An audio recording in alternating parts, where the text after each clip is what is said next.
Hello everyone and welcome for another video of Love and Wargames.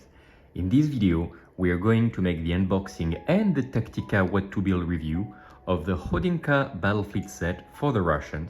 And this is very exciting. We already had some aerial units for the Russians. As you can see, I do have a few of those that are already built.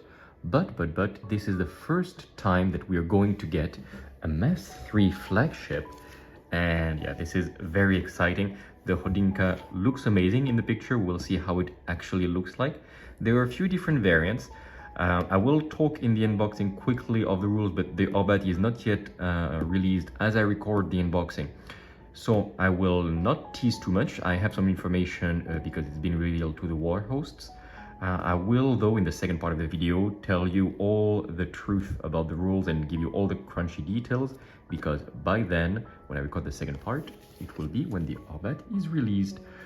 So we're going to do what we usually do, so having a look at the sprues, comparing the different build options that you have, looking at the resin, of course, and in the second half, we'll take a look at each variant that you can build and which one you should build. Or not, depending on your playstyle, etc., and how to actually use them, and at the very end, how to expand. As always, if you like this kind of content, please give us a thumbs up. It really helps. If you give us a comment, it helps even more, and it gives you a chance to actually gain a ticket when you post a comment. And then when we reach 1,500 subscribers, we will make a live with a poll online, and there will be two winners. And one of them is going to win a massive Union Armada and the other one a Covenant one. All right, let's not waste any more time and have a look what is inside. Okay, so it's one of the smaller box that we can have, and okay, it's quite nicely packaged. We have the resin, the Khodynka himself. We'll take a look at the end. Some flight stands, obviously you can see why it was needed. And we have, wait a second. Is that a surprise new sprue? Is it? No, it's actually to make it fit. They broke the usual Russian aerial into two, and that is why I didn't recognize it all of a sudden. I was like, is there an extra plastic to go with the Khodynka? But no.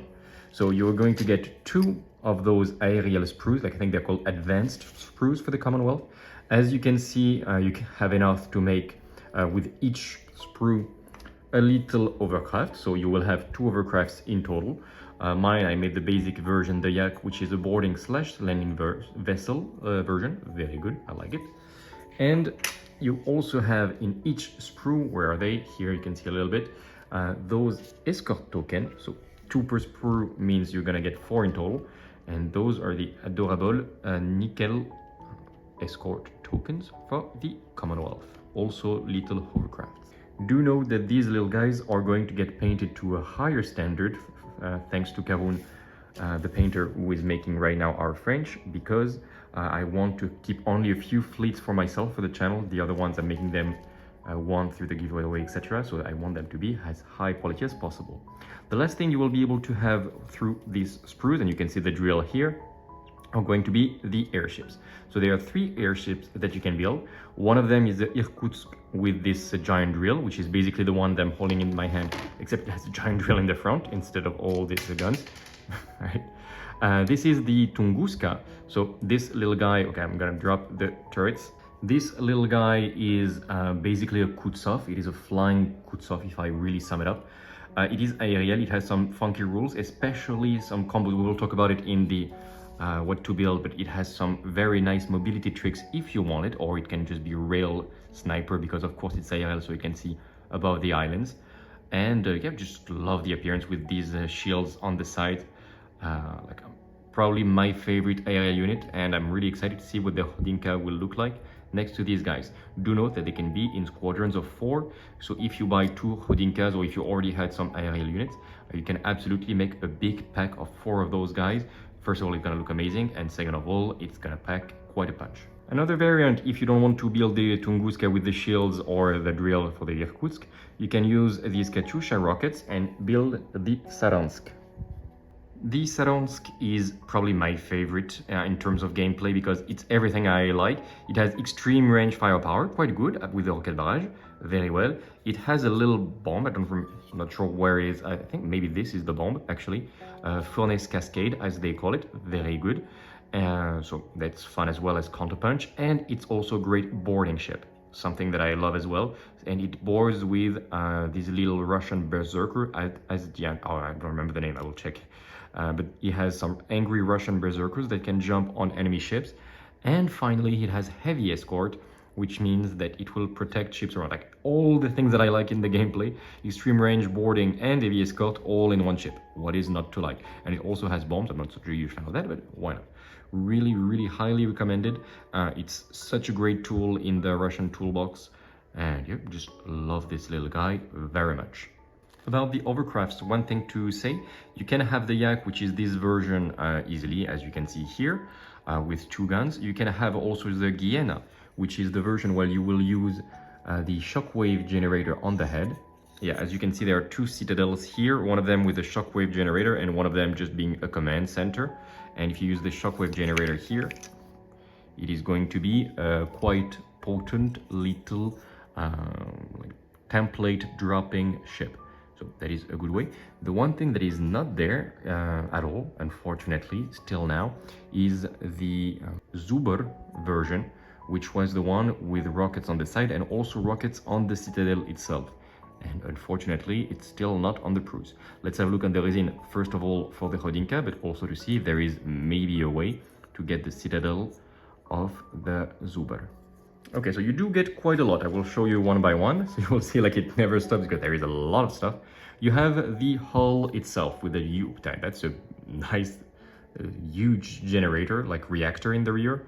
Some people, those that don't like beehives and stuff, might not like the appearance. I completely forget the name of these people that don't like this appearance with a lot of small holes next to each other. If you remember, maybe type it for me in the comments. I completely forgot.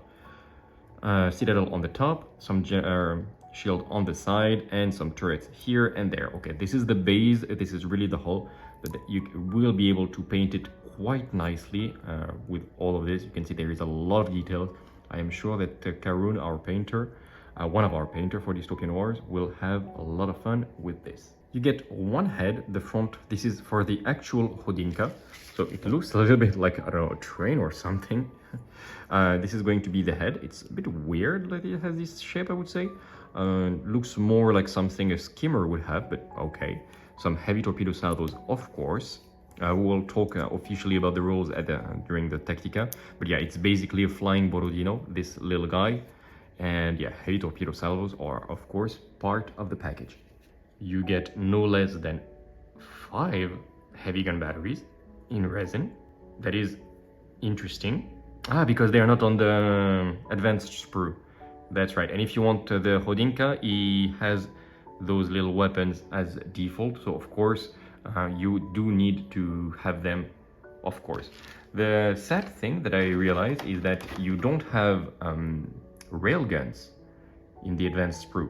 So they had to give some of those little heavy gun batteries in resin, of course. But if you want the railgun version of the Khodynka, might be a little bit difficult. Would have been better if they gave like 3 heavy gun batteries, the default build, and 2 railguns, because if you build the railgun version, probably you will want to show your front and put a generator in the back. But yeah, well, if you're a Russian player, of course you're gonna have lots of railguns everywhere. But if you start with this box, well, I wouldn't recommend it. But if you start the Russians with this box only, well, it means that you will lack railguns. Though, of course, as always, don't tell me this doesn't look like a railgun with the empty space, negative space in the middle. You can absolutely proxy these things as railguns as long as it's clear with your opponent. Lots of little like reactors like this to fly. Love these little things. I think the Khodynka is gonna look really amazing.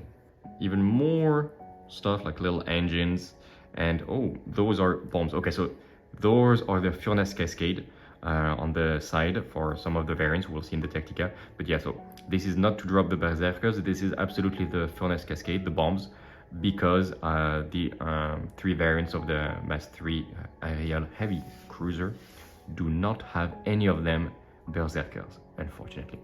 We continue with these massive shields on the side. I love this architect.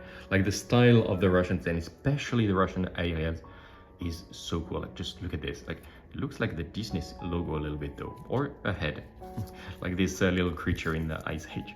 Yeah, you can put this little I cannot unsee the face, damn. But you can put these shields here, and yeah, it's gonna make one thick aerial ship.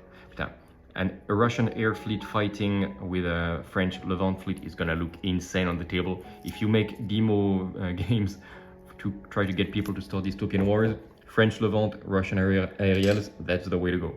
We finish with the Konostoga tools. Well, this is probably not for the Khodynka. This is the giant tip of the Apocalypse cannon of the Konostoga. We will talk about the variant in a second, but if I just show you what it looks like, it is this variant here. Basically, it has the main Apocalypse cannon of the Rikhter, but it's inside the stropper structure, all of it, instead of being outside, which is good idea as engineering design is, but from a purely player design, this is already being called the compensator cannon all across the seas. And finally, because we don't get any reactor either, you have a shield and a magnetic generator, and you might be like, why do they take the effort to put it in a little package like this? Well, it is because the Konostoga has a shield and a magnetic generator, and it needs like you don't have any of those on the Russian advanced sprue. Last but of course not least, the citadel of, well, all the versions really, with a little, yeah, this is going to look amazing, and of course with all the shields and all the weapons and stuff, it is going to look amazing, obviously. Okay, so we've seen what we get in the box, we've seen the different variations that is in the sprues. Let's right now go for the part that you are all waiting for. Just notice the little stair here leading to this door. Oh my god, the level of detail is insane. Love it. Okay, as I was saying, the part that all of you prefer, the what to build / Tactica, where we talk about how to play each of the variants. So let's take a deeper look at each variant and how you can build and play your Khodynka Battlefleet set. The first thing that I will say about the Commonwealth as a whole is that it is a faction that is tough. Like, they have very tough ship, and they can easily get access to two very important rules: ablative armor and quantity is equality. This is going to be important, especially the ablative armor, because most of your aerial units that you will get have this rule. Quantity is equality is more for cheap surface ships. They do allow you to, when you lose some of those ships, I will not go into the detail, you can have a chance that can become automatic to get some reinforcements back for free. So you get this horde Soviet feeling, which is great. Like, it's a very powerful rule if you play around it. You can make some skew list around it. Your airships and your hovercrafts that you will have in the box don't have this, but ablative armor means that you basically have a shroud. Let's say you will cancel the capacity on dices to explode depending on your mass. So if you are mass 2, like some cruisers you will see, the first 2 explosives that your opponent rolls will not count, except if he has piercings or riddle, this kind of thing. So that is a very good boost to durability. The Russians are usually quite tough and efficient for their point cost, and this brings them to the high level even. The Russians themselves, really Russians, not the whole Commonwealth, they are, as we said, efficient and tough, but they sometimes lack a little bit in terms of firepower. They do have some very powerful glass cannon units that we will not see much here. For example, the Ekranoplans, which are fragile and very damage dealers. You have the Ukrainians, the submarines, a little bit expensive for their cost now in this later orbit, but still very efficient. You can have the Rizak, which is a heavy torpedo battery for less than 80 points, which is great, but they're very fragile. Like, they're like little chips, so they die very fast, even with deep dive, yeah. And you have the Akula and the Piranha you can attach. It can be very threatening. And finally, we will have the Polish-Lithuanians, which will be focused only on airships, and this is where I would like to get your attention, because right now you have the Russian aerials, and at some point later on, we had artworks already. We will have the beautiful Polish-Lithuanians with more aircrafts, so you will really be able to do, if that is what you want, to make Air Force-focused Commonwealth force with both Russians and Polish and Lithuanians. And I think that's where we will go for the Commonwealth Force for the channel. You have some very funky weapons. The cryo generators, I will not talk too much, but it's good. The sonic generators is fine. What is important and interesting is the railgun that you can get, especially on the Khodynka and the Tunguska, we'll see.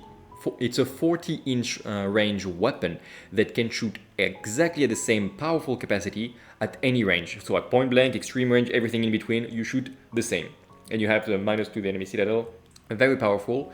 And this means that since you will be aerial with most of what you get in this force, it means that you can see above islands or blocking ships, etc.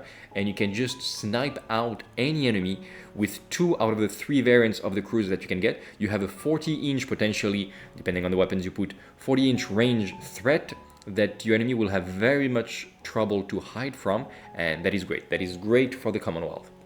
They can do a lot of things, like railguns for any range. They can be very good brawlers. They have the drill that we'll see that are very powerful as well. Or you can be artillery ship with the Apocalypse cannon all the way in the back. You can do a lot of things with the Commonwealth, but usually their ships are specialized. You need to choose the right ship, the right weapons for the job. You will not have, like some factions have, like the Imperium, for example, a ship or a robot or something that does everything good. That has good shooting, good ramming, good extreme range, good everything. This is not what you get in the Commonwealth. They have cheap, tough, efficient, but specialized ships. Okay, after this talk about the whole Commonwealth, let's check again what we get in the Khodynka Battlefleet set. You get this aerial battleship. It is beautiful. This is a Khodynka variant right now that you get, which is exclusive to this box. Then you get 2 of the aerial sprues that we've seen. This we know already. So you can make with one Khodynka Battlefleet set 2 aerial cruisers, so Tunguska, Irkutsk or Saransk, we'll check all of them. You will have 2 hovercrafts, the Yak, the Zubr and the Giyena.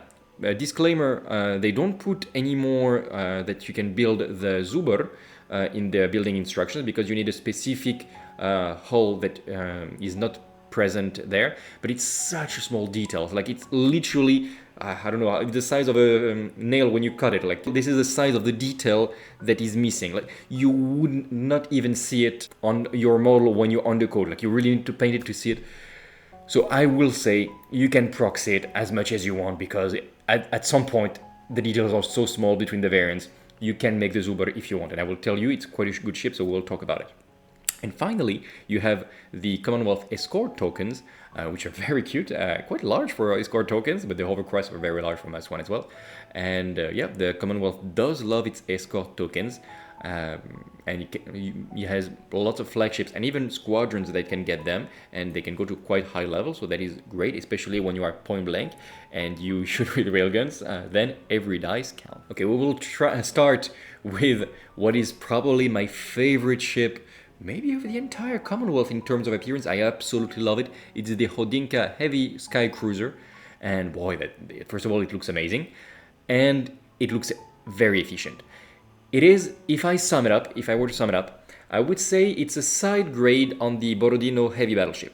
It is cheaper, and it does other things. Like the first thing you will see are the stat lines and the weapons and everything is like, it's a Borodino, it is a Borodino that flies, that is weaker, and that's it.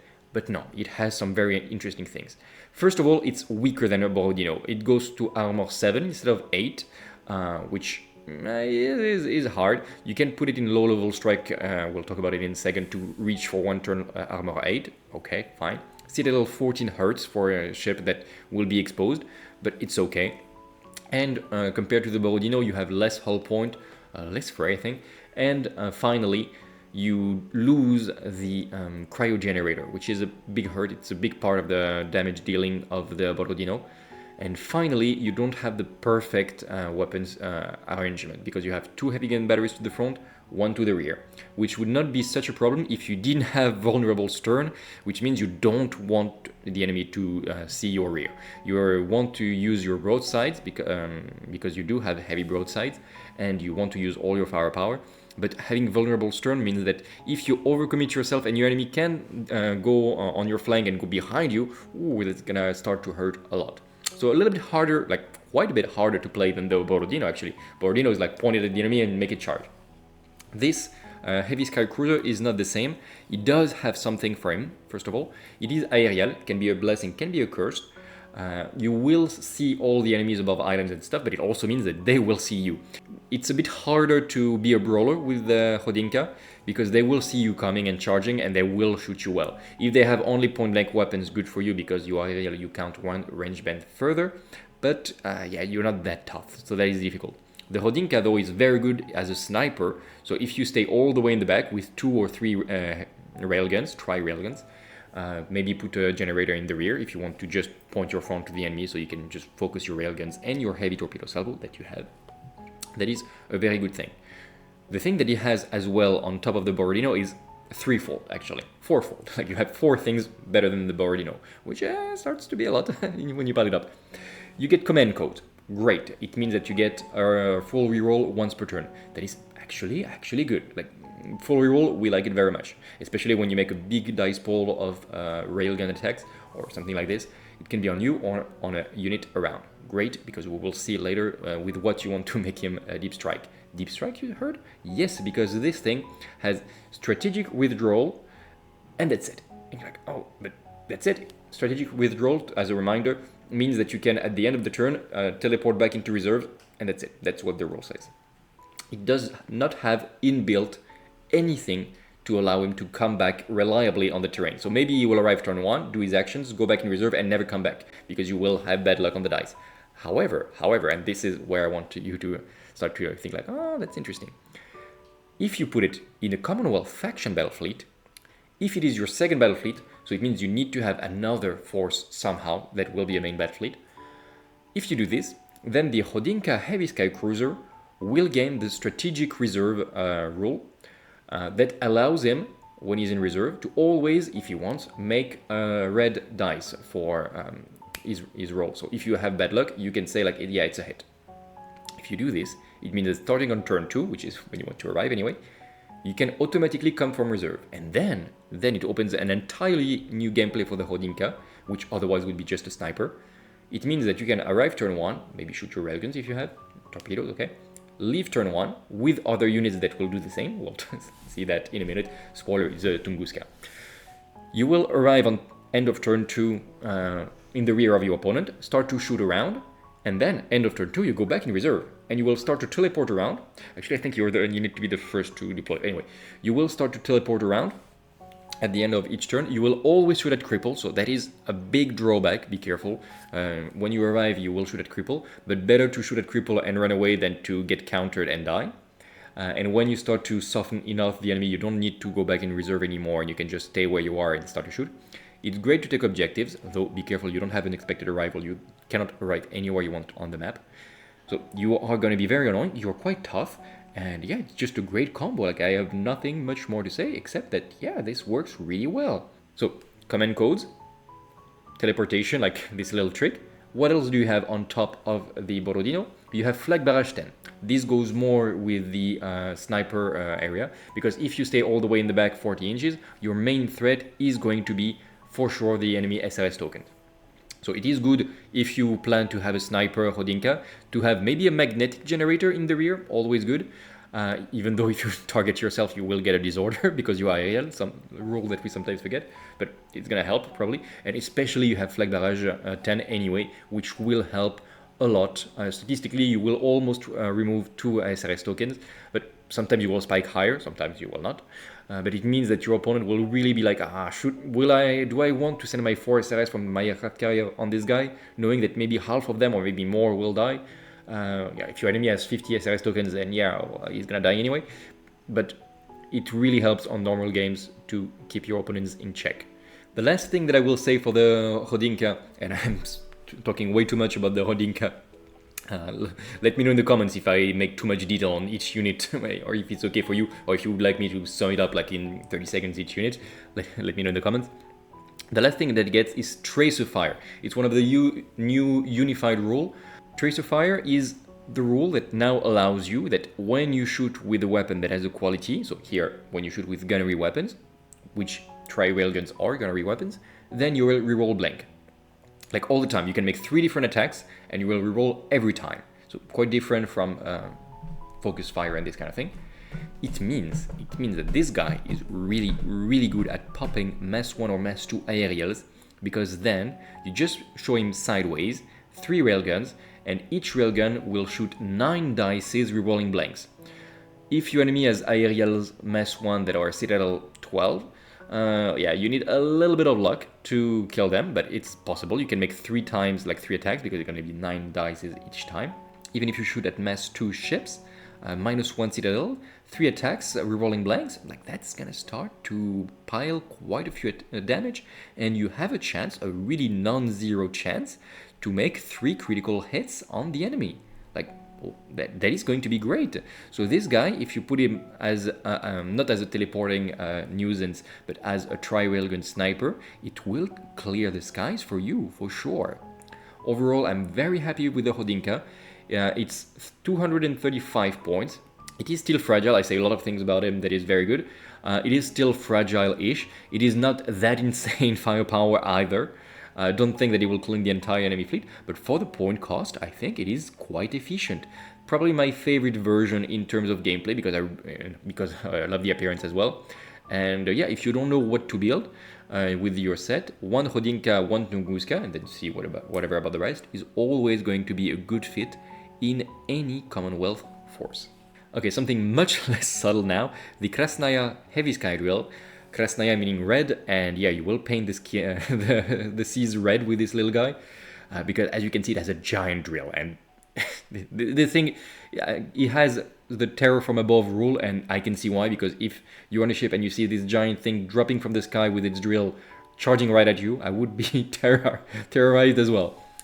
It's basically a Khodynka in most of the stat lines, even lower Citadel, wow. It trades its front heavy torpedo salvo and 1 gun for the Semyonov assault bore. It means that when you charge with the right speed, it's going to be something around 20-ish, depending on the speed. It's going to be around 20 dices, piercing, devastating. That is going to be a lot of damage. Maybe not a double Citadel on every single enemy, because heavy battleships might resist that, but still, it's going to be like, it's going to obliterate foes left and right. Flag barrage 8 instead of flag barrage 10, fine. It has 2 furnace cascades, which is, if I point it out, it's those little things as we've discussed during the unboxing. Those are quite good weapons that shoot only to the rear, and that's okay, because when you ram someone, at the end of the ramming, you can start to move 90 degrees, and then if you plan your movement well, you can even sometimes put your bombs on the enemy that you just rammed. Like you need to make a little movement, attack him really at the tail or something like this, but it can work. Or if you're in the middle of the fleet, just use your bombs, because that is a non-zero part of your DPS. It's important. You also have the Ajdaya Berserkers, and at Frey 9 it seems not crazy, because Ajdaya Berserkers, as we'll see, they have Hazardous and Devastating, which is fine, but 9 dices, I would not do it every single time. For small threats, okay, but still, be careful. You have low-level strike, terror from above, great, but the thing that really makes him work is that it has Cloud Dive. That is great. Cloud Dive means that during the Vanguard mode, so really at the very end of the deployment, even submerged have been deployed, you can put this little guy 20 inches from the enemy deployment zone. And then you are obscured until the end of the round. Obscured is great as well. Like, I mean, you are Ablative Armor 3, because you are Mass 3, so it will not trigger every single time, but if your enemy really tries to commit serious firepower, it will protect you well to be obscured on this little guy. My recommendation on this boy would be probably to remove the rear heavy gun battery, replace it with a Fury generator, because first of all, you're gonna go a little bit faster, and if it's the inch that makes a difference between ramming or not, you're gonna be very happy.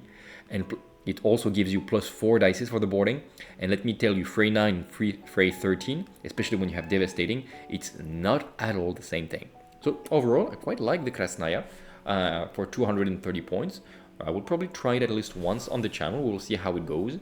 And with Cloud Dive, if you play with aerial terrain, it's great because you can try to hide it. If you don't have any aerial terrain at all on the table, then try to put it in reserve, because it will not survive. Like, if you drop him in front of the enemy line, it's going to be the main target for turn 1, and you're just giving something for your opponent so he feels good, like, oh, so great, all my units have something to shoot on turn 1.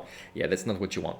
So make sure you play with, even just put I don't know, clouds, like as Stuart from War Cradle suggested. Just put a little cotton on sticks and say clouds, and consider that you cannot see aerials through the clouds, and that's it. That's what it needs to survive, because of course if you drop it in front without protection, yeah, he's gonna die.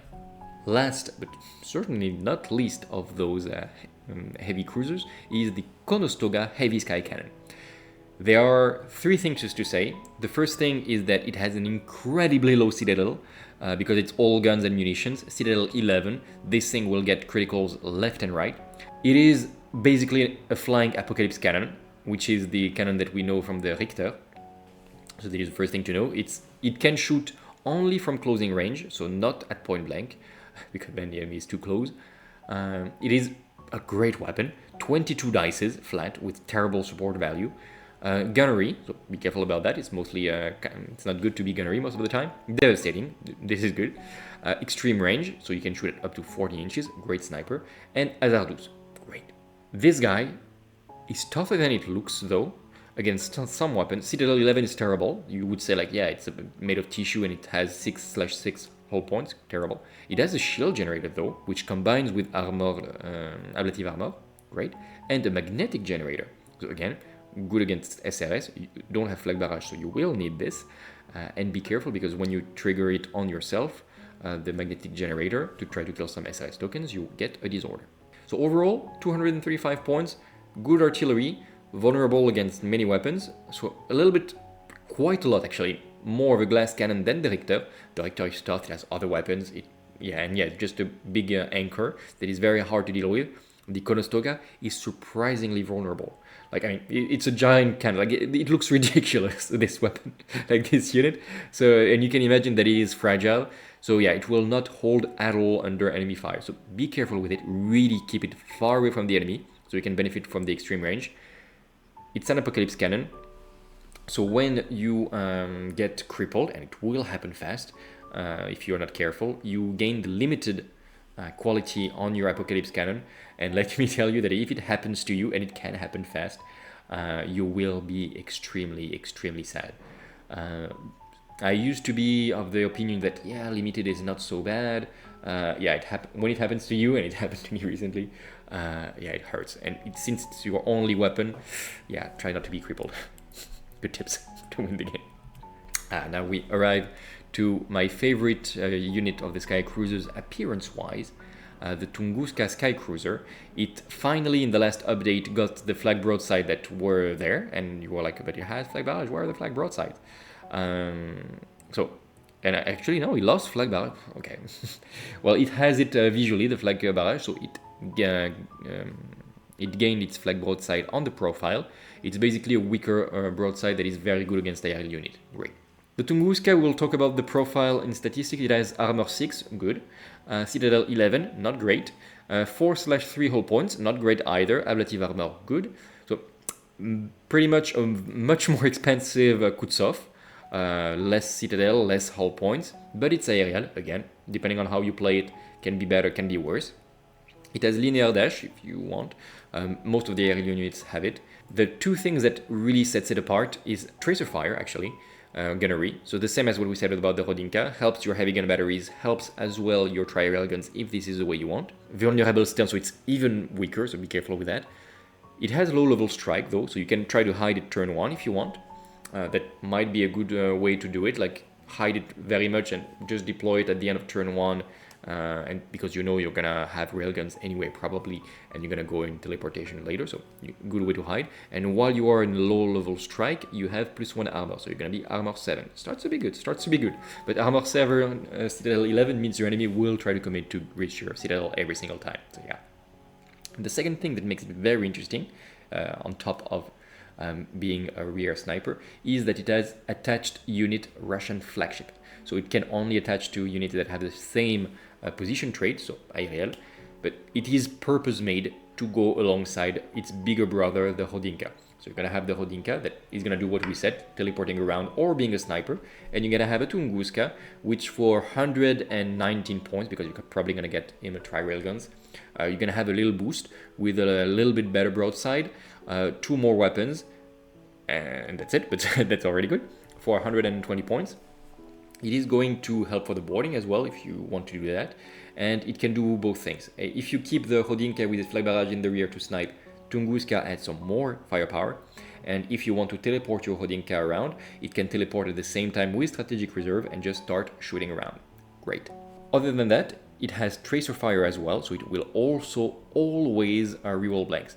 You can put it either attached to the Khodynka, which is, because I love the concept of attached unit, I think it's gonna look so good, but you can also absolutely make a pack of 2 or 3 Tunguskas if you buy more boxes, and yeah, just go crazy, like just start teleporting around with those 3 guys, or start sniping from the rear. That always is going to work.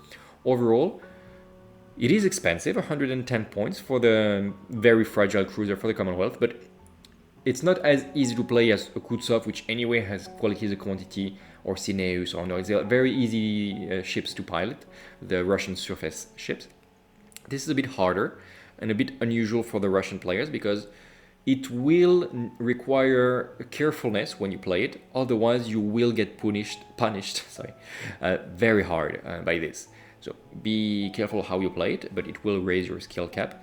And yeah, just be careful. If you use it well, it's going to be very annoying for your opponent to deal with.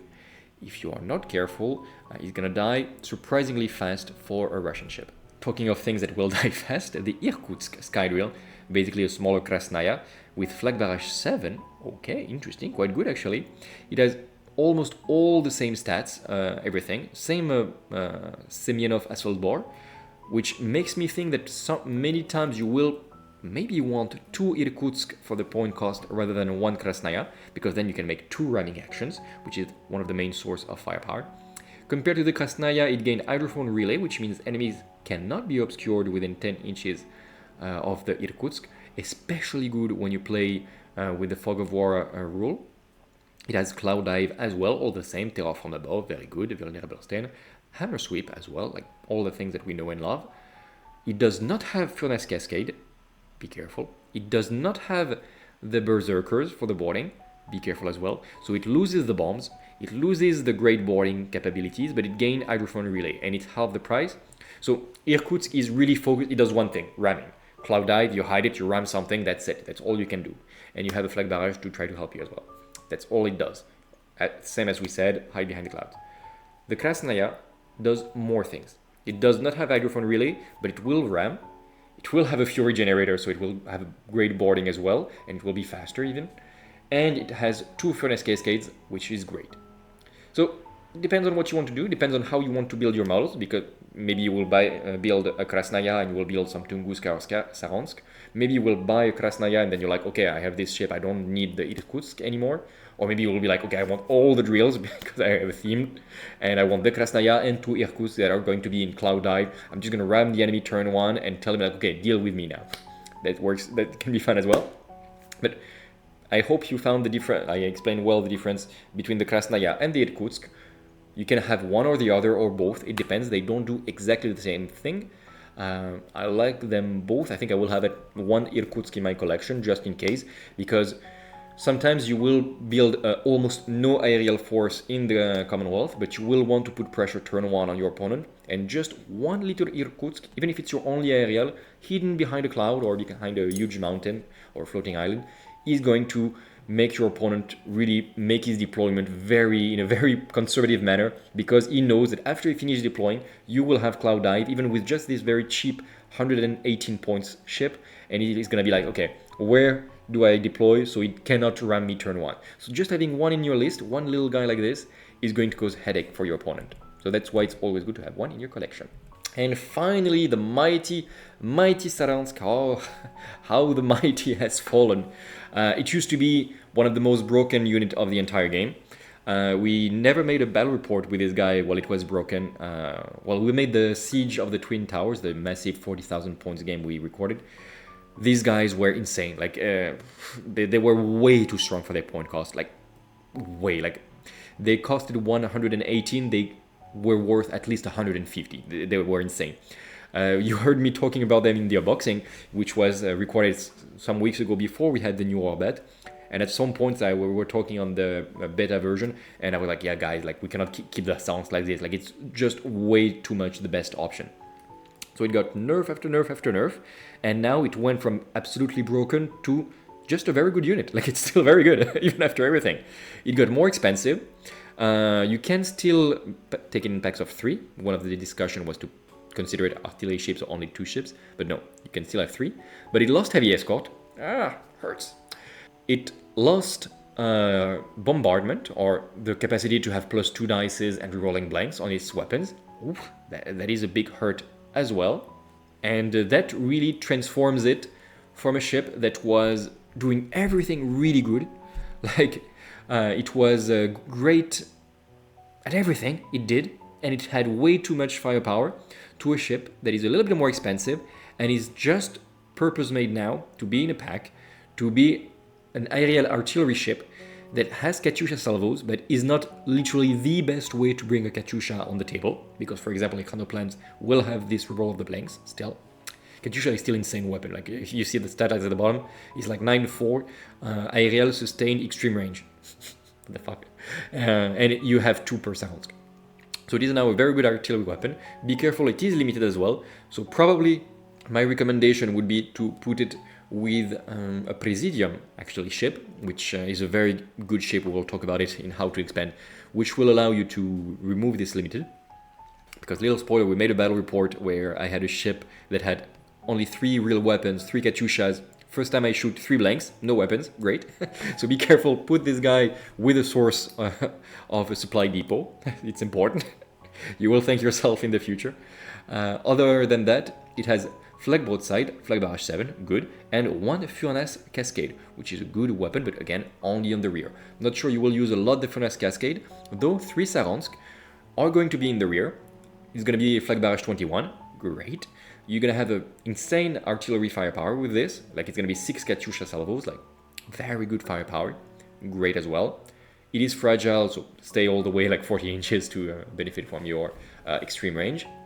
And if the enemy comes in your rear, either with warboats, either with strategic reserve, with whatever, you can board them with, you still have Ajdaya Berserkers, so if you have 3 ships, it's gonna be freight 12, devastating, Azarlus, almost as good as a Krasnaya, so great. And you're gonna have 3 Furnace Cascade, so you do have some punch, some bite, to try to fight the enemy that comes behind you. With a speed 7 turn 4, you will be able, probably, to get the enemy in the angle that you want. Overall, despite these nerfs of losing heavy escort, which hurts, and even worse, to lose bombardment and rocket barrage, it was the old name, that really hurts, but it makes a ship that is now in line with the others. If you go the route of the Saransk, I would say maybe try to get 2 or 3 of them. They work really much better in pairs, because then you can start to shoot everywhere. Do note that they shoot the same, with the same efficiency at aerials, at surface, skimming. They cannot shoot, of course, at submerged because their weapons are aerial. But since they don't have the incitation of shooting at surface unit like the Ekranoplans do, because they have bombardments only against surface units, you can consider the Saransk as also anti-air hunters. Overall, good ship, I recommend. 1 is gonna be fine, it's still gonna be fun, but 3 of them, and then it's a good investment to put a Presidium under. That is going to be probably what you will see on the channel in a few months in the summer, when we're gonna make a battle report with a full aerial force. And we continue on the hovercrafts. Those beautiful, beautiful hovercrafts they were very much too expensive. They got buffed and now they're nice. Like, I would say they were their points. I play tested this version of this Orbat recently. They are annoyingly difficult to remove. It's still 44 points for something that, when the Citadel is breached, just pops out, so be careful. That's what happened to me. Like, I lost 4 of the Yaks in a couple activations because I overexposed them. And yeah, Citadel 13, which is what they have, it's insane for MS1. Seems impressive, but it's not that crazy. Yaks, we've known them for a while. Armor 5, Citadel 13, 4 hull points. They're still transport ship, so they have landing vessel, which gonna be fun when we have the definitive rules for how to land, but do keep this into consideration. They can be transported in Alexayev, but we'll not talk about it here. You can put, they did gain power slide, okay, and it's good to have it, I guess, but Mass 1, you don't care about it that much. And they did gain on top of Citadel 13, which is really like a great threshold. They gained as well Ashdaya Berserkers, which means that with their freight 10, alone they can be a threat. A pack of 4 of those is going to be an absolute menace at boarding. Which makes sense, they're a boarding ship, like they're a landing troop. They have infantry unit, elite infantry unit inside ready to go on the beach. So it makes sense that ships that are landing vessels have a good freight value, and those are great at landing, and then they're not useless after. They can start to board around. Plus they have 2 rocket batteries, which is terrible, but they can trade them for gun batteries for free. And that's absolutely what I would do, because they do want to get at the good range. Overall, for 44 points, yes, it's expensive for only 2 gun batteries, absolutely, but it's tough, it's a landing vessel, and it can board well. Overall, probably one of my favorite version of the ship, my personal favorite because I love boarding, but overall, a ship that if you don't know what to build 2 of them, because they will be invaluable for landing scenarios. Then we go to the Zubr, the one that I told you that cannot be built. If I point out, it's supposed to be, this is a Yak that you see here, and you see where I'm pointing with my mouse right there. It's supposed to be a cannon, like a rocket, like this little tube that you see there. It's supposed to be there as well, like integrated into the hull. That's it. That's the only difference. So of course you can proxy it, like come on. This guy got a boost. It's still 52 points per model. Very expensive for a destroyer. Citadel 13 really helps because you don't want to lose it on the lucky 12 hits from your opponent. Gained power slide, great. It gained tracer fire aerial, which means that it has 3 rocket batteries. Sad because rocket batteries are terrible, but 3 per ship starts. You're gonna start to pile them up, and you're always going to reroll blanks. For Zubr is going to be Rain of Rockets. Do you prefer this than Exoplans? I still think not, like not at all. But it is an alternative. If you like the theme of full rocket list and you want Exoplans and hovercrafts, you can take Zubr's. Or otherwise, it's not insanely good, but you don't shoot yourself that much in the foot by taking it. If you like the idea, it can work well. Do note as well, is the only hovercraft that does not need to get so close. So if you want to be kind of like a harasser in the rear or in the flank, a pack of 4 Zubr staying at long range to shoot with their rocket batteries all game long, it's gonna be annoying to deal with, except maybe with torpedoes. Yeah, okay, and SRS tokens, okay. But apart from this, gun batteries and stuff are gonna have a hard time dealing with them if they stay at long range.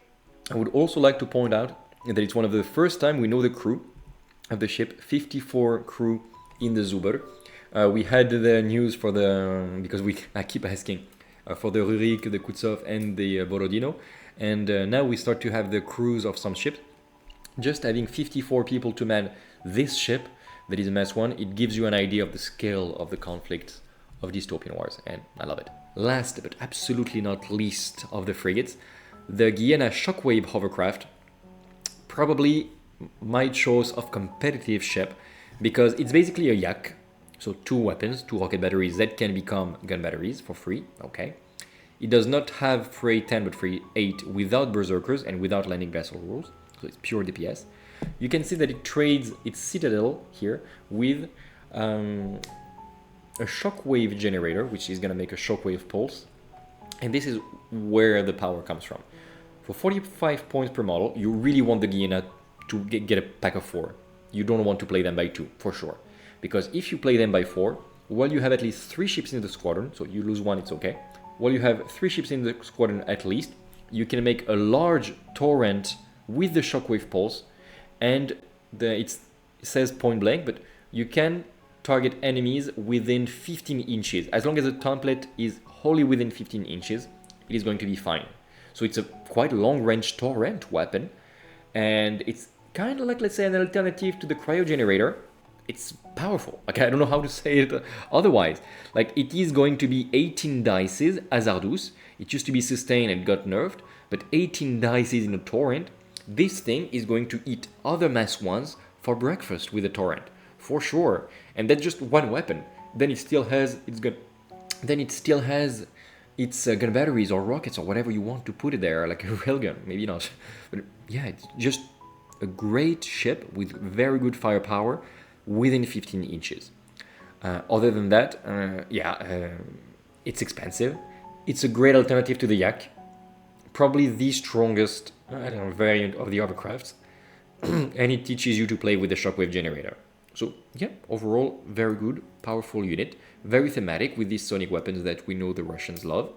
And if you want to play them, build them, but do note you absolutely need at least 2 boxes, like 2 Khodynka boxes, or we will see right now some ways to expand. You need at least 4 Giyenas to be reliable, because if you play them only 2 together, you're going to use the small torrent and you're going to have such a limited range and you will not be able to use them at their full potential. And yeah, let's have a look on how to expand now. So my first recommendation, the classical one, is going to be the Commonwealth Starter Set. You're going to get a Borodino battleship that we compared a lot with the Khodynka.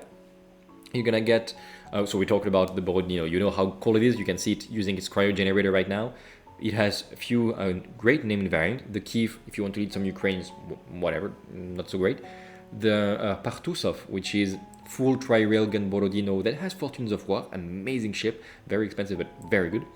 And the cool thing is that if you have 2 Borodino, they can be squadroned. Like you can put 2 Borodinos together, 1 activation, and then you can put 4 Ruriks on top of this if you want to have 1 big punch.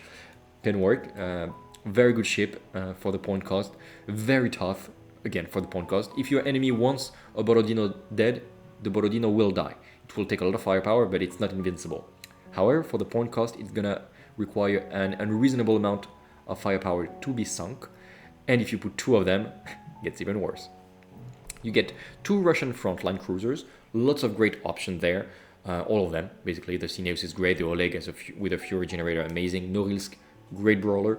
But what I recommend absolutely is to build at least 1 Kutsov, because quality is a quantity, allow you to spawn back either 1 Kutsov, or more if you're lucky, either Rurik frigates. So if you absolutely have no ideas what to build there, build 2 Kutsov, because you will always have use for them with when you play with ships that have quality is a quantity rule. Then you have 4 Rurik frigates, amazing frigates. Again, you can spawn them again 3x3 with quality as a quantity. They can be in large packs, I think 6 or 8 of them you can make a pack. They also have attached unit, and you can have 4 frigates in attached unit. They are great with gun batteries, great with railguns, great with seismic mortar, amazing ships, quite cheap, 31 points per frigate, love them. And then you have 2 more Russian aerial cruisers, so you can make more Tunguska, Saransk, etc. 2 more Russian hovercrafts, if you want to make 4 Giyenas, for example, or you want some variety, you want 2 Yaks and 2 Zubr, for example, let's say, and more escorts. With the starter set, you also have everything that you need to play the game. You're gonna have dices, you're gonna have cards, you're gonna have tokens, you're gonna have map of the world, you're gonna have the rules, you're gonna have so many things. All of this for 72 euros, which is a great deal for everything that you get there. If you want to buy this, by the way, and I should say it more often, if you want to buy this and you're in Europe, go through myhobbyplace.com and you can choose Love and Wargames in the list. Whether you choose us or not, you're going to get minus 10% on your purchase, which is quite good. Like, there are not many places to buy Dystopian Wars, and most of them don't have a discount, so minus 10% is great. And if you select us, we gain like 2 or 3% back in the little card that we can spend our turn on my hobby place to buy more Dystopian Wars and make even larger battle reports. So thank you if you do that.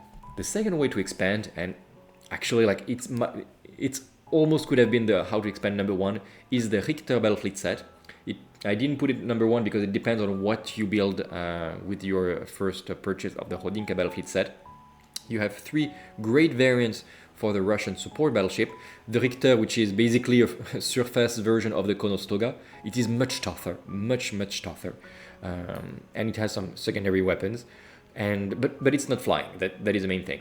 So it can not see beyond islands, which is a big bonus of the Konostoga, and it is vulnerable to things like submarauders and like giant robots that will come to punch you. So that is a big counterpart, but it is much tougher for the point cost, and it's great. You can also have the Moskva, which has a giant shockwave generator, which is great. It's basically one of the Giyenas, but stronger. The Moskva is a stronger Borodino, a little bit overpriced right now. It does not do enough for the point cost. Right now it costs like 50% more than the Borodino. It could cost like 25 or 30% more, and it would be much more of a talk. But these are the things that change with time, like with balances, updates. So if you like the Moskva, you can build it like this. Those three, like Rikhter, Moskva, and the one we'll talk about now, the Presidium, are very easy to convert or magnetize. You don't even need to magnetize them. You just put them there, very easy to, you will have all three options. Even if you're not a converter, you can just change the weapons and the citadel, very easy. And finally, the last version, which is the one I will recommend if you have some Saransks, is the Presidium. Very tough ship with a shield generator. It has logistical support, amazing. Supply depot, great for limited weapons, and it's very tough. It is the command ship of the Russians, the Presidium. And if you have some Saransk, it is going to be the match made in heaven. Other than that, the same as the starter set, a little bit cheaper at 66 euros, but you don't have all the extra things. So you pay 6 euros less than the starters, but you don't have any cards, any dice, any rules, any map of the world, all the tokens you don't have. So depends. Depends if you have or not those tools. If you already have them, do consider the Rikhter. Otherwise, go with the starter set. Really like the Rikhter Battlefleet set. It's a great box. And then my recommendation number 3, the Alexayev Battlefleet Set. We'll talk about the Alexayev last. It also has 2 aerial support, like Russian aerial sprues, which is great. It has 2 Russian support cruiser sprues. With this, you have 3 variants. You have the Khodynka, which is basically an angry Kutsov and angry Norilsk, actually, a heavy cruiser of the surface with a drill. The same drill, actually, the Semyonov assault bore as the Irkutsk and the Krasnaya, with a small cryo generator, okay, and it's quite tough. Like it's you play the same as the it doesn't have cloud dive, so it's harder to get close to the enemy, but it's cheaper. It's quite good. Then you have the Morosko, which is my favorite, I would say. The Morosko is basically a Khodynka with better cryo generator, which is already something, without the drill, and quantity is a quality, which is great.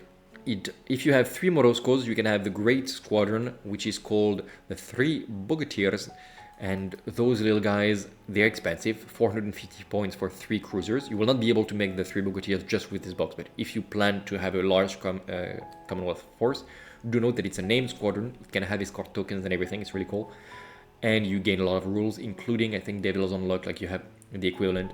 Plus, you have so many bonus rules with this. It's insane. Very good ships, the Moroskos.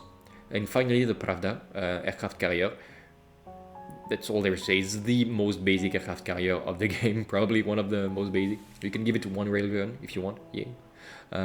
Overall, I would not recommend the Pravda, but you can use the bits of the landing area to make some very beautiful terrain if you want to make an airfield. It is the best bit to make airfields out of all the different aircraft carriers you can have in the game. The Alexayev, finally, it is this guy that has 3 Katyusha salvos.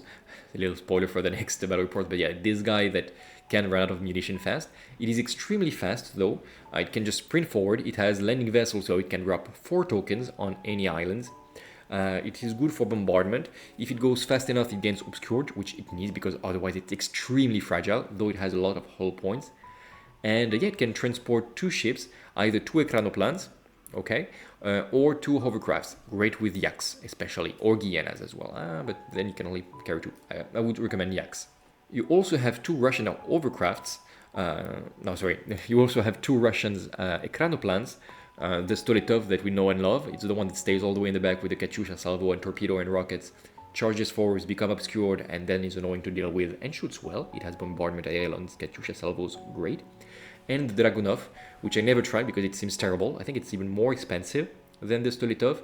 It has 2 small weapons, and that's it. Okay, I'm not buying this. But it's supposed to be a Stoletov that is better at point blank and this kind of thing. So we'll see. Probably there will be an update at some point. For now, I don't see the point compared to the Stoletovs.